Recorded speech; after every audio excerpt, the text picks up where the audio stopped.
Buwahi niigo sa Southwestern University ug 5 ka mga barangay sa lungsod sa Bourbon. Siyudad sa Subo ubos na sab sa state of calamity. Si Adwan Castañeda sa report.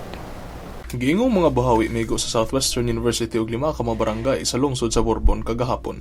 Nalangkat ang mga atop sa usa ka building sa Southwestern University sa barangay Sambag 2 pasado alas 5 sa buntag kagahapon nunot sa kusog nga hangin ug pag-uwang dala ni Bagyong Mario. Saysay sa mga residente nga kalit lang sila nakadungog og kusog nga haguro sa hangin ug lagubo.